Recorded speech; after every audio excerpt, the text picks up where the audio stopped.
കാസർഗോഡ് മുതൽ തിരുവനന്തപുരം വരെയുള്ള എല്ലാ CPM ജില്ലാ കമ്മിറ്റികളും അതിശക്തമായി എതിർത്തിട്ടും പിണറായി വിജയൻ തന്നെയാണ് പ്രതിപക്ഷ നേതാവ് എന്ന് ഉറക്കെ പ്രഖ്യാപിച്ചിരിക്കുകയാണ് MV ഗോവിന്ദൻ. ഈ ഗോവിന്ദന്റെ ശരീരഭാഷയെക്കുറിച്ചൊക്കെ കഴിഞ്ഞ ദിവസം വാർത്തകൾ വന്നിരുന്നു. അദ്ദേഹം തന്നെ പറഞ്ഞു, എൻ്റെ ശരീരഭാഷ പലപ്പോഴും ശരിയായില്ല. ചിലർ പറയും ചിരിക്കണം എന്ന്, ചിലർ പറയും ഗൗരവം കാണിക്കണം എന്ന്.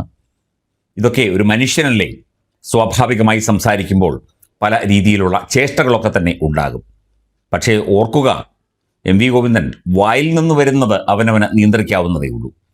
എത്ര അഹങ്കാരപൂർണമായ, ധാർഷ്ട്യപൂർണമായ പ്രസ്താവനകളും പ്രഖ്യാപനങ്ങളുമാണ് ഈ തെരഞ്ഞെടുപ്പ് കാലത്തൊക്കെ തന്നെ താങ്കൾ CPM എന്ന പാർട്ടിക്ക് വേണ്ടി നടത്തിയത്. അതൊക്കെ തന്നെ ശക്തമായി തിരിച്ചടിയായി. ജില്ലാ കമ്മിറ്റികളിലടക്കം അങ്ങേ ഇരുത്തിക്കൊണ്ട് സഖാക്കൾ കൂക്കി വിളിച്ചതും ചീത്ത വിളിച്ചതുമൊക്കെ ഞങ്ങൾ അറിയുന്നുണ്ട്.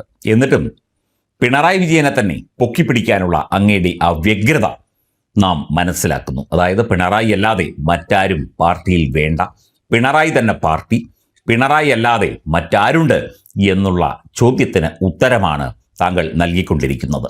ഇത് തന്നെയാണ് CPM നിന്ന് ജനങ്ങൾ ഓടിപ്പോകുന്നത്, ജനങ്ങൾ പാർട്ടിയിൽ നിന്ന് അകലുന്നത്. ഇതൊന്നും മനസ്സിലാക്കാനോ മനസ്സിലാക്കി പ്രവർത്തിക്കാനോ ഉള്ള ശേഷിയോ ശേമുഷിയോ പാർട്ടി സെക്രട്ടറിയായ താങ്കൾക്കോ താങ്കളെ പൊക്കിപ്പിടിച്ച് വച്ചിരിക്കുന്ന അല്ലെങ്കിൽ താങ്കളെ പകരമാക്കി വച്ചിരിക്കുന്ന പിണറായി വിജയനോ ഇല്ല എന്നതാണ് യാഥാർത്ഥ്യം. ഒരിക്കലും ഈ പാർട്ടി രക്ഷപ്പെടില്ല എന്നതിൻ്റെ സൂചനകൾ എത്രയോ കാലം മുമ്പേ വന്നുകൊണ്ടിരിക്കുന്നു. ഇപ്പോൾ അത് ഏതാണ്ട് പൂർണ്ണമായിരിക്കുന്നു. ഒരിക്കലും communist party of India Marxist എന്ന സംഘടന രക്ഷപ്പെടില്ല. കാരണം ജനങ്ങളോടൊപ്പം നിൽക്കാതെ ഒരു വ്യക്തിയെ പൊക്കിപ്പിടിച്ചുകൊണ്ട്, ഒരു വ്യക്തിയെ ആരാധിച്ചുകൊണ്ട്, ആ വ്യക്തി മാത്രമാണ് എല്ലാം എന്ന് പറഞ്ഞുകൊണ്ട് മുമ്പോട്ട് പോകുമ്പോൾ തീർച്ചയായിട്ടും സാധാരണക്കാരായ ജനങ്ങൾ, കമ്മ്യൂണിസ്റ്റുകൾ പാർട്ടിയിൽ നിന്ന് അകലും. അതുതന്നെയാണ് ഉണ്ടായിക്കൊണ്ടിരിക്കുന്നത്, ഉണ്ടായതും അതുതന്നെയാണ്. G. സുധാകരൻ എന്ന വ്യക്തി, V. കുഞ്ഞികൃഷ്ണൻ, അതുപോലെ TK ഗോവിന്ദൻ എന്ന വ്യക്തി, അതുപോലെ നിരവധി സഖാക്കൾ, ഈ എത്രയോ പേർ പാർട്ടിയെ ചവിട്ടി ദൂരെ എറിഞ്ഞു. എത്രയോ പേർ പാർട്ടിയിൽ നിന്ന് വിട്ടുപോയി. എത്രയോ പേർ പാർട്ടിക്ക് എതിരായി പാർട്ടിയിൽ നിന്നുകൊണ്ട് തന്നെ വോട്ട് ചെയ്തു.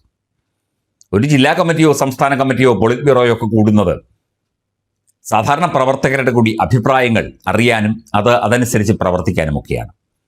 പിണറായി വിജയനെ പ്രതിപക്ഷ നേതാവാക്കി മാറ്റരുത്, അല്ലെങ്കിൽ അയാളെ അത്തരത്തിൽ ഒരു പദവി, ക്യാബിനറ്റ് റാങ്കിലുള്ള പദവിയിൽ വരുത്തരുത്, അതിന് അർഹരായവരെ മറ്റുള്ളവരെ കണ്ടെത്തണം, തിരഞ്ഞെടുക്കണം എന്നുള്ള അഭിപ്രായം പാർട്ടി നേതാക്കളും സഖാക്കളും എത്ര ഉന്നയിച്ചിട്ടും അതൊന്നും കേൾക്കാതെ പിണറായി തന്നെ പ്രതിപക്ഷ നേതാവാക്കി ഉയർത്തിപ്പിടിക്കുന്നതിൻ്റെ പിന്നിലെ ലക്ഷ്യമൊക്കെ നമുക്ക് വ്യക്തമായിട്ട് അറിയാം.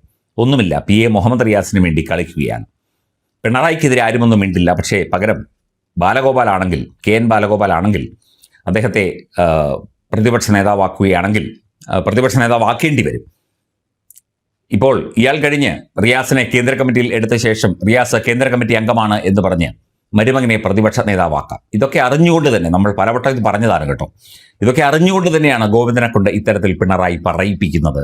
ഗോവിന്ദൻ വെറും അടിയാനായി, വെറും കാലുനക്കുകാരനായി, പിണറായിയുടെ കീഴിലുള്ള വെറും കാലുനക്കുകാരനായി മാറിയിരിക്കുന്നു. ഭാവി മുഖ്യമന്ത്രിയാകും എന്നൊക്കെ സ്വപ്നം കണ്ട് നടക്കുകയാണ് MV ഗോവിന്ദൻ. ശരീരഭാഷയും ഒക്കെ തന്നെ നമുക്ക് അറിയാവുന്നതാണ്. ഇദ്ദേഹം എവിടെയെങ്കിലും സംസാരിച്ചു കഴിഞ്ഞാൽ മിനിമം 100 വോട്ട് കുറയും എന്നാണ് സഖാക്കൾ തന്നെ പറയുന്നത്. അപ്പം പ്രതിപക്ഷ നേതൃസ്ഥാനത്തേക്ക് പിണറായി തന്നെ വരികയാണ്. അദ്ദേഹം വെറും ധർമ്മടം MLA ആയി ഇരിക്കാൻ ആഗ്രഹിക്കുന്നില്ല. G. സുധാകരന് മുന്നിൽ, പ്രോട്ടം സ്പീക്കറുടെ മുന്നിൽ സത്യപ്രതിജ്ഞ ചെയ്ത MLA ആയി എന്നുള്ളതല്ലാതെ ഇനി പ്രതിപക്ഷ നേതാവായിട്ട് വീണ്ടും സത്യപ്രതിജ്ഞ ചെയ്യുകയും ഒക്കെ തന്നെ ചെയ്യും. പിണറായി അല്ലാതെ മറ്റാരും ഈ പാർട്ടിയിലില്ല. പാർട്ടിക്ക് വേണ്ടി പ്രവർത്തിക്കാൻ, അല്ലെങ്കിൽ പാർട്ടിക്ക് വേണ്ടി ശബ്ദമുയർത്താൻ പിണറായി അല്ലാതെ ആരുമില്ല എന്നുള്ള ആ ഏകാധിപത്യ, സ്വേച്ഛാധിപത്യ അവസ്ഥ തന്നെ തുടരുകയാണ്. ഇത് തന്നെയാണ് ഈ പാർട്ടി നശിച്ച് നാറാണക്കല്ല് പിടിക്കാൻ കാരണം.